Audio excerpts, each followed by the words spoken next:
Pozdravljeni čebelarji in vsi, ki imate radi to kranjsko čebelo.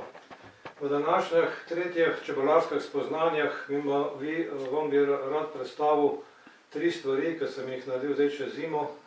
Danes je januar, 30. januar 2018. Se pravi, tri stvari vam bi rad predstavil, ki so nekakšne novosti v čebelarstvu. Prva stvar je tale nakladni panj, druga stvar je tale osmukač za cvetni prah in tretja stvar so te okvirje, ki jih vstavljamo v te panje. No pa začnimo bom začel kar s tem nakladnim panjem, ki sem ga naredil letos. Nekako je sestavljen iz treh delov, glavno, se pravi streha, zgornji del medišče in spodnji del plodišče. Vhod je na sredini in je ločen z dvojnimi vratci. Dvojna vratca in tele na sredi lahko pride tudi matična rešetka, zato da ločimo zgornji in spodnji prostor.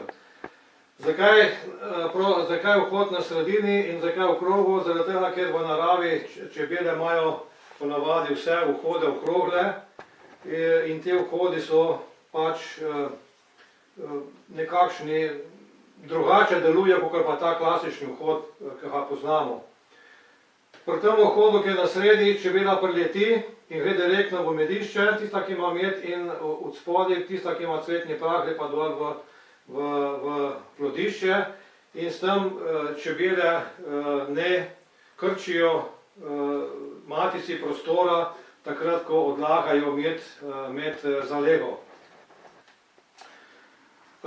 Novost tudi pri tem je ta, da svetovje v tem panju ni položeno po dolžini, takole, ampak počez na tak način in v spodnji nakladi jih je 15 in v zgornji nakladi jih je 15, se pravi 30, kar zadostuje za tri naklade ameriških panjev, kakor jih poznamo pri nas, in s tem zagotovimo, s tem, ki jih je 15 od spodaj v plodišču, zagotovimo matici dovolj prostora za zaleganje, kar po mojih izkušnjah 30 panjev oziroma 28 panjev, kakor jih je v tem panju, 11 plus 3, zadostuje matici, da ima dovolj prostora za zaleganje.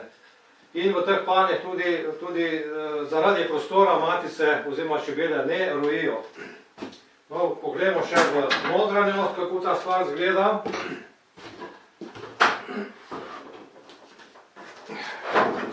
Tu je po krovu.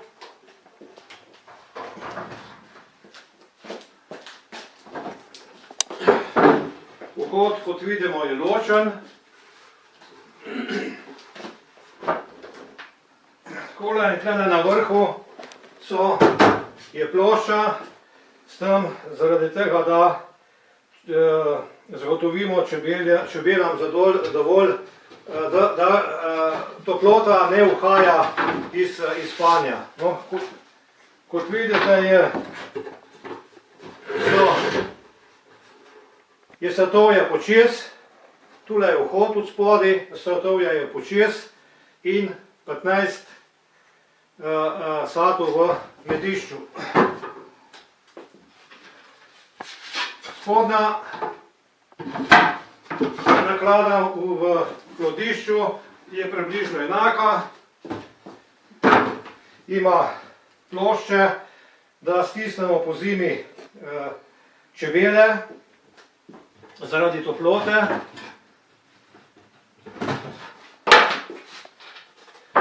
Tu je tudi tle gor je tako narejeno, da lahko damo tudi matično rešetko in isto 15 satov počez in tle je vhod.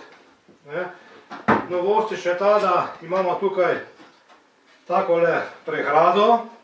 S to pregrado stisnemo čebele na tisti prostor, kolikor zasedajo na okvirju in jim zagotovimo dovolj oziroma manjši prostor za ogrevanje. Potem dodamo še ploščo in so čebele stisnjene in natopljene za čez zimo. Kako hranimo, kako jim dajemo hrano? Lahko na dva načina. Naredimo takole leseno posodo, vzamemo nekaj sadkov ven, dodamo to posodo, sicer ta posoda ni primerna za ta panj, ampak način, kako ga lahko uporabljamo, je tudi ta. Sem noter gre približno na 8 do 10 litrov hrane, natočimo dvakrat in je dovolj hrane za čez zimo. To je en način. In drugi način je pa tale, ki ga uporabljam sam, je pa kantica plastična od 5 litrov. Tele je taka cevka, spodnje strani je rešetka, da čebele ne gredo v kantico. Natočimo približno 4 litre pa pol tekočine in jo takole na tak način položimo noter. In čebele potem jemljajo hrano pač po tako, kakor jim je njim najbolj všeč. Pokrijemo.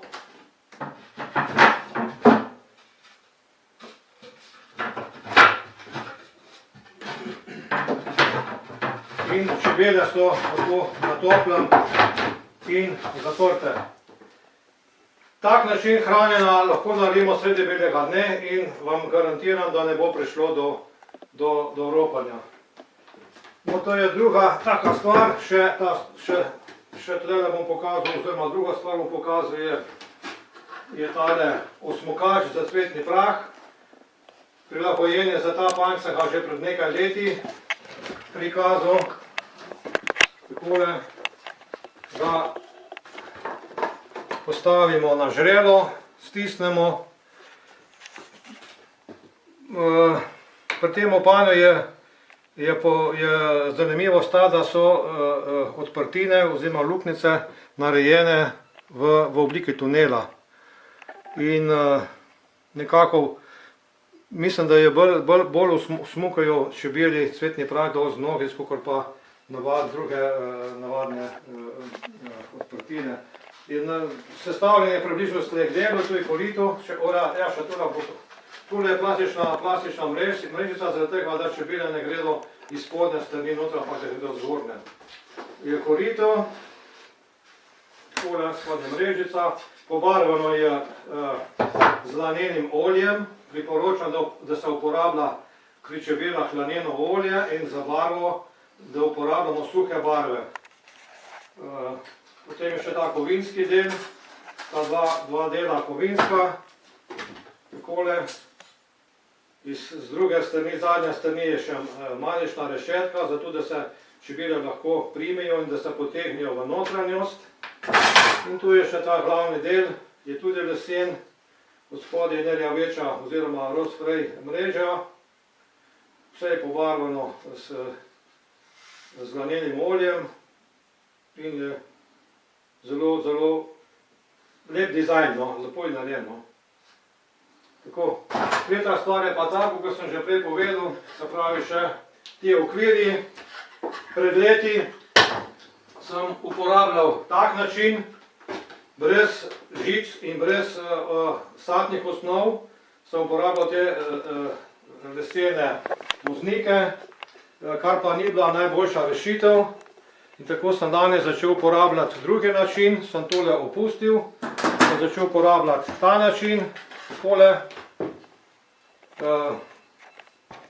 Tu je pa boljša zaradi tega, ker čebele pritrdijo sad, ki ga zgradijo, pritrdijo na stranice in je potem samo sato je zelo trdno. Ta moznik ni na sredini, ampak je malo zamaknjen in ko vstavljamo ta okvir čebela, moramo dati na eno stran takole, na drugo stran pa takole, da ni satoja v isti liniji, ampak da je malo takole ločeno. Tretji še je pa ta način, ki je prav tako dober, tega sicer še nisem uporabil, ga bom začel letos. Mislim pa, da bo prav tako v redu za čebele in bodo lepo gradile satoje, seveda, če bo paša. Ne? Kaj sem še tel? Ja, ta način je dosti cenejši, normalno. Tukaj ni treba uporabljati žic in ni treba uporabljati sadnih osnov. Je dosti manj dela in dosti cenejše. No, tu so bile nekako mislim, da sem vse povedal za te spoznanja pod številko 3. V nadaljevanju bodo te spoznanja precej krajša, zaradi tega, ker so me opozorili gledalci, da so prva 2 spoznanja bila preveč dolga in trajajo, in sem se odločil, da bom v nadaljevanju, karkoli bom imel novih zamisli, predstavil bolj na krajši način. Tako, lepo se imejte in naj medi.